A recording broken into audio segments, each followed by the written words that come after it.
Hi, class. You're here with me and my cat Smokey today to talk about culture and childhood psychopathology. So, um, I have a couple of things that I want us to do today, and that is to really define culture.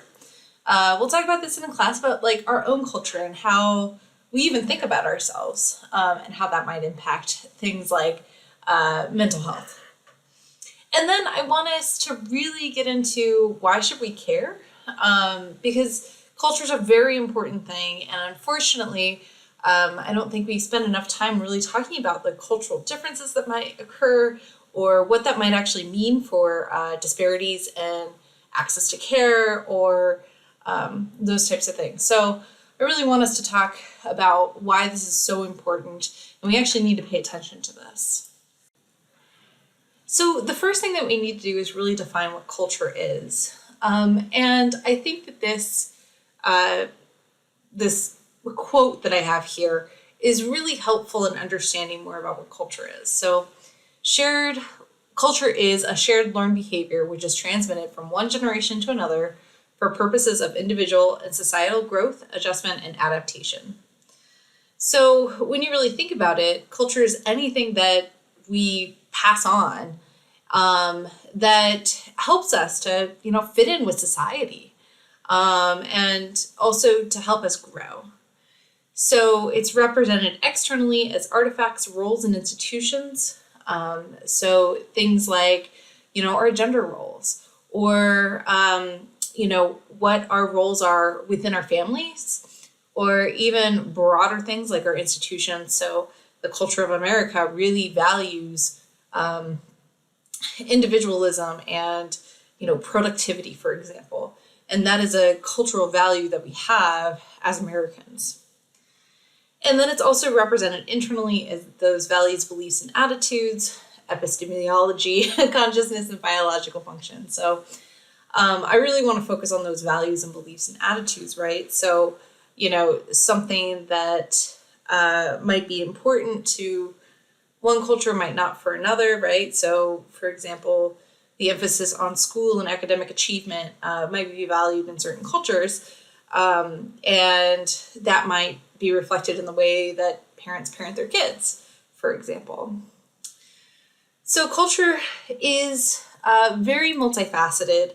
It includes all sorts of things. So this culture wheel just kind of shows you that it involves things like our community, our knowledge, how we actually tell stories.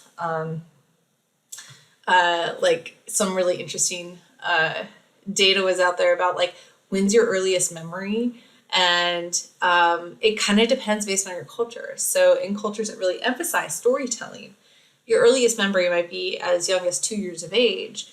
Whereas in cultures that don't emphasize that, like, oh, what did you do today and how did you do it?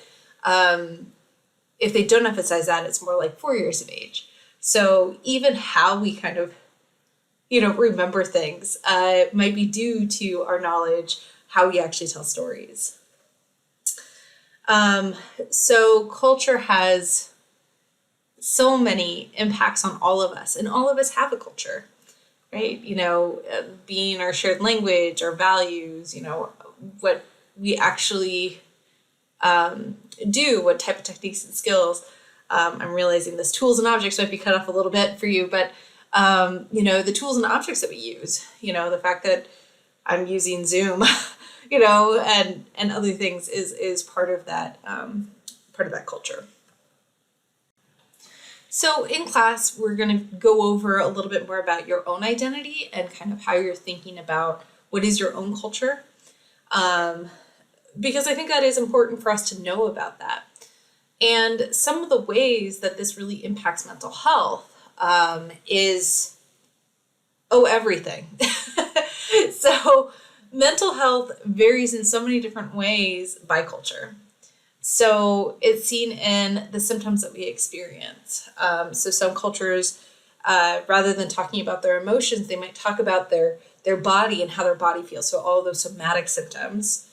What we believe causes mental health issues. What family factors go in there, such as, how your family actually interacts with, symptoms of mental health. So if that is something like, oh, you go deal with it on your own. I know that was my family culture, where it was like, no, you deal with your emotions on your own, right? And that taught me different types of coping styles. So it taught me, when I'm having an issue, not to bring it up to other people. So that might impact my ability to treatment seek.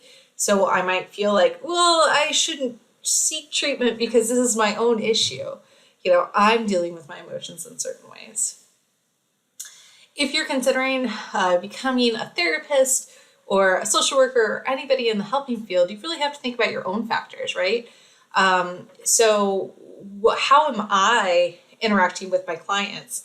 And how might that actually be impacted by my own culture, right? If I think about the American culture, pull yourself up by your bootstraps, right? You have the ability to change your circumstance. And if I come into an interaction like that, and maybe I'm interacting with somebody that is of lower socioeconomic status, and I say, well, you should just go get a job, right? I'm not really looking at all of the other factors that might be there. And so that's really something, is getting to know yourself is part of the work that you need to do in becoming a therapist. Things like access to care, I'll talk about this a little bit more. Mistrust in the system. There's lots of stigmas, both self-stigma and other stigma, that goes in there. I wrote clinician factors twice because it must be that important. And of course, communication, so how we communicate, like if you are really expressive or not very expressive, right? Or even the fact that there are cultures out there, like more in Asian cultures, that you have a deference to people that are of higher status than you. So you may be going to therapy, if you're of Asian descent, going to therapy just hoping that somebody will tell you what to do. Whereas in my culture, I might not be like that. Instead, I might want to have you tell me more about what you need, right? And you figure it out. So that might be kind of a big thing in mental health and mental health treatment.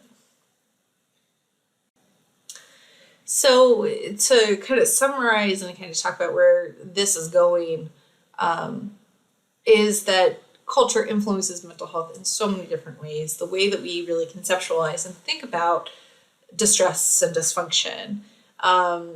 So what we're even thinking about, what is a mental illness, or how you actually experience that. How do you experience health and illness? How acceptable your treatments are. And something that we really need to focus on is that there are a lot of stressors that are out there, especially for individuals who come from underrepresented minority groups that, unfortunately in the United States, we have a history of discrimination and prejudice that is really awful, and it exists. And this, like discrimination, for example, impacts health completely, right? So we cannot underestimate the number of stressors that may occur. We also have stressors like migration, so coming to different areas of the world to make a better life, for example, but also things like poverty, which affects underrepresented minorities much more. It's kind of got an undue effect. So let's now focus in on how this impacts children themselves.